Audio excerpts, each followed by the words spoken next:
Last year, I made a video about the sordid history of the UFC's attempts to book a fight between Conor McGregor and Michael Chandler, as well as how that fight eventually fell apart at the now infamous UFC 303. Since that fateful day, both fighters have been rather preoccupied. The events that have unfolded in McGregor's life since the midpoint of last year alone would be fuel for a video, if not a series. But the story of Michael Chandler, culminating in his most recent loss to Pimblett at UFC 314, have been interesting in their own right, because you can make the case that Chandler's decision to sit out for several years in the pursuit of a fight with Conor McGregor may have been one of the most consequential decisions any fighter has ever made. As I've said, I've made a whole video about this topic, so I won't repeat everything here, but I will give a brief recap of some of the events. The saga began 3 years ago when Michael Chandler knocked out Tony Ferguson at UFC 274 and then called out Conor McGregor in his post-fight interview. While waiting for Conor to recover from a brutal leg injury, Mike would end up losing by submission to Dustin Poirier at UFC 281. What followed was a 2-year period of inactivity for Chandler, as various problems in McGregor's personal and professional life seemed to forestall the fight being booked. Eventually, a date was pinned down though, and Chandler and McGregor were set to fight at UFC 303. However, due to an injured pinky toe, Conor was forced to withdraw shortly before the fight. I tend to think that even after the fallout from UFC 303, there was probably a brief period of time where at least some of the parties involved did think that the fight would be rebooked. But by the time September 1st rolled around, Chandler was posting on Instagram that the wheel's in motion to bite down on that mouthpiece again. 13 days later, we would get the news that Mike was booked in a rematch with Charles Oliveira at UFC 309 on November 16th. All right, I just got off the phone with Dana White, and we got to issue a quick correction on the breaking news that Conor McGregor will not fight Michael Chandler in his UFC return. Dana said there was a little misunderstanding in our exchange. That fight still may happen, but Michael Chandler is taking a fight first. He's getting a fight first, and it will be against Charles Oliveira in a 5-round co-main event at MSG. In a video posted to his personal channel, Chandler would explain his reasoning for taking the Oliveira rematch, centering it mainly on how it would put him in position to become a UFC champion. I beat Charles Oliveira, I become the #1 contender. I beat Charles Oliveira, I can choose to go fight Islam or Arman. I believe it's going to be Islam. Now, I'm only speculating, but I tend to think that Chandler would have kept trying to fight Conor were it not for his legal issues that took up the latter part of 2024. Even in this video, he basically says that the McGregor fight is still on the table. Or if Conor can finally get his house in order and put together a training camp and show up to a fight, maybe I go fight Conor and we finish the Ultimate Fighter 31. And in later interviews, he was still hopeful that he would be able to fight Conor in early 2025. If Conor is able to come back, I can fight Conor in March. Then I can fight Islam in June or July, beat him. I plan on running through Charles Oliveira, getting out healthy, and being able to fight Conor as early as January, so I can fight Conor first of the year, 2025, and then still go fight Islam. I can only assume that Mike got wind of Conor's civil court hearing a bit early, and even someone as unusually optimistic as Mike had to realize that Conor really wasn't fighting in 2024. After that, it probably wasn't a big logical leap for Mike to conclude that if he didn't get a fight booked relatively soon, he wouldn't be fighting in 2024 either, which would have meant going 2 full calendar years without a fight. And then immediately when it was, started sounding like it wasn't going to be December, I was like, hey, boys, I'm going to go bet on myself. I'm going to roll the dice. As soon as I knew that wasn't in the cards, and if it spills into 2025, it's time for me to go work. It's time for me to go. Again, this is mostly just speculation on my part, but it makes a fair amount of sense to me. Of course, none of this has stopped Chandler from talking about McGregor since. But I do believe he's a romantic about the sport. I do believe he's coming back, and when he does come back, I do believe he fights me. Even after his loss to Oliveira, Conor and I need to finish the Ultimate Fighter 31 if he comes back. He either needs to retire and just sail off into the sunset, or he needs to come back. So we'll see what happens. Even after a jury in Ireland found Conor McGregor liable for sexual assault. I mean, Chandler was still talking about calling out McGregor in the lead up to his fight with Pimblett. So when you say you get names, you're going to cut a promo, is Conor going to be one of those names? He probably shouldn't be, but we'll see. We'll see. Because at this point, I think he's too invested to totally let it go. Either way, I don't have a lot to say about Oliveira versus Chandler as a fight, because the best way to describe it would be to say that it was one of the fights of all time. Frankly, I think it has already largely been forgotten. It wasn't particularly divisionally significant, it wasn't a fresh matchup, and it didn't ask any new questions. And in retrospect, it wasn't a particularly entertaining fight. Outside of a late rally from Chandler, it was a pretty cut and dry 49-46 decision that Oliveira won by taking Chandler down and controlling him for the majority of the first 4 rounds. What I will say about Chandler versus Oliveira 2 is that it was something we don't see very often in MMA. The UFC doing somebody a favor. Mike didn't deserve this fight. This was the UFC giving Mike an opportunity to jump right back into the title picture after a 2-year-long layoff and a loss. But he fumbled it.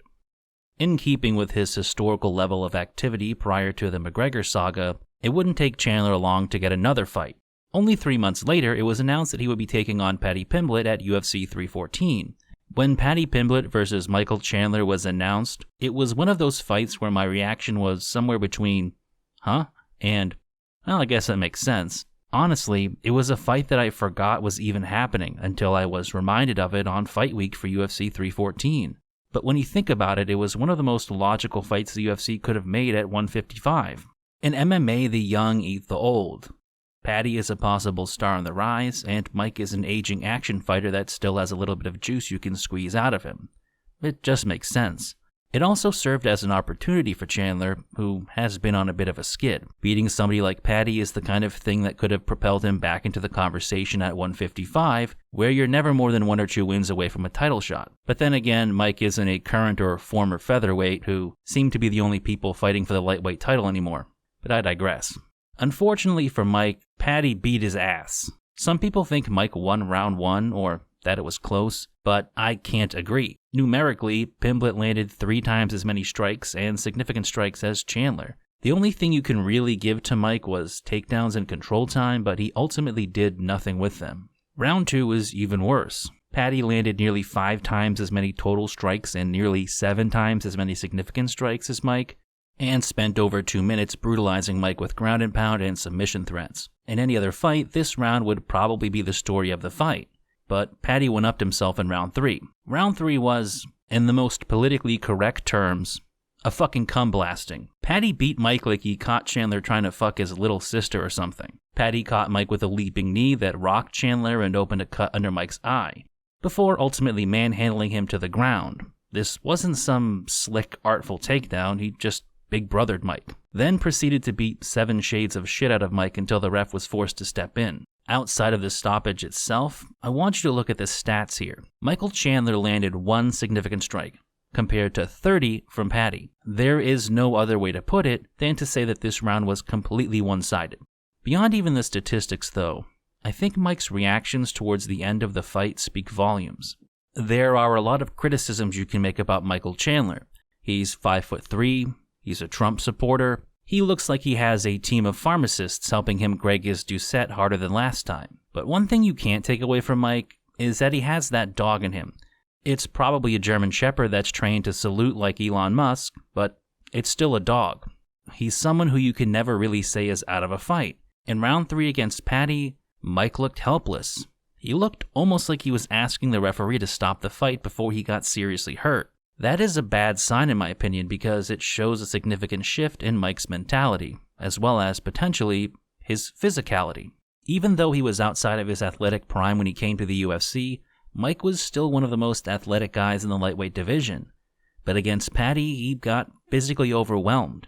In my opinion, this was the biggest mistake Michael Chandler made by chasing the McGregor fight at that particular stage of his career. He was already 36 when he started waiting for Conor, and now he's 39, and appears to be starting to decline athletically. He had a fleeting window of time to earn those big paydays and potentially work his way into another title fight, but he wasted what were arguably the 2 most important years of his career. With that in mind, I think Michael Chandler will be fine in the long run. He'll probably regret sitting out and waiting for Conor, but he's still independently wealthy and has a catalog of fights that almost any fighter would be jealous of. But it was still a career-defining decision. It was metaphorically the moment he went down one pant leg of history instead of the other. More than that, though, I think the decision could be instructive for any current or future fighter who is thinking about potentially sitting out in pursuit of a specific opponent. One that really comes to mind is a situation that Tom Aspinall is in right now. I do want to make a few things clear, though. First, Tom is not in the same position with Jon Jones that Mike was with Conor. Tom is younger than Mike was when he decided to sit out. He also fights in a division where age is a less relevant factor.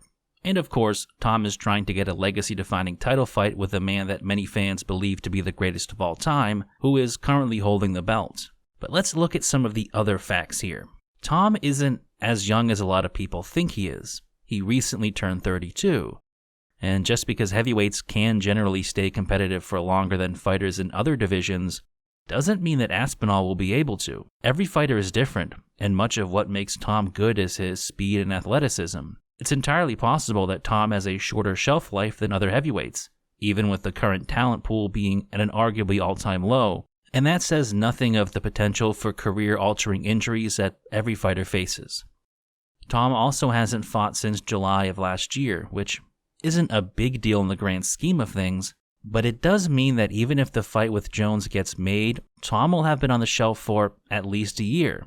More broadly, it also means that he will have only fought 3 times in the 3-year period since he got injured by Curtis Blaydes. It's a low level of activity in what is theoretically, at least, his prime years as a fighter. But there is an even bigger issue. Let's assume for a second that Jon Jones isn't negotiating when he says that he needs 6 months to prepare for Tom Aspinall. In that case, I think the UFC gives it to him, because they would probably rather have Jon fight in 6 months than not fight at all. If this is the case, then the earliest we might see Tom versus Jon is sometime in October or November. If negotiations continue to drag on, it might not happen until sometime in 2026, which means Tom will be out for over a year. This is to say nothing of what might happen if one of them gets injured, and how something like that could push the fight back even further. Just look at what happened with Jones versus Stipe. Or, because it's Jon Jones we're talking about, there is always the looming possibility of legal troubles. I think we all saw that video of him riding on the back of that guy's scooter in Thailand, and it's not exactly a good omen, especially considering he's already doing some meaningless reality show side quest with Nate Diaz for some reason. That said, it's also possible that the UFC works out a deal with Jon relatively soon and the fight gets booked for sometime later this year. But that just illustrates how much uncertainty there is regarding this fight, and it's why I think the example of Michael Chandler sitting out for 2 years is so relevant. When you look at that long, drawn-out affair, you begin to realize how easy it was for Chandler to get strung along for 2 years. The official status is, we have an agreement. We are fighting this summer. Sometime in the first quarter of 2024, we're expecting it to happen. My heart of hearts, my gut says we might be waiting out till UFC 300. Obviously, UFC 300 made a lot of sense. It really did. But ultimately, it's not. In real time, it probably felt like little more than a series of small setbacks. 5 months here, 6 months here. And I do believe I fight Conor within the next 6 months. I had all the reassurances behind the scenes that, the fight might get pushed back a little bit and then a little bit further, but I'd still signed a contract. Until eventually, 2 years had evaporated. Unfortunately, I can easily see a similar thing happening to Tom. Jon could drag this thing out for a while. He's shown the wherewithal to sit out for long periods of time in the past. He doesn't need to fight again, and he may not even want to. He may be doing this just to break the record for longest heavyweight title reign. He may be holding out purely to spite Tom and waste the prime years of his fighting career. I feel like a lot of people, they feel that Jon is putting my career on hold, which he is. He is to a degree for right now. There's nothing I can really do about it. Like I said, I want to fight. There's nothing that I can do. I've done everything.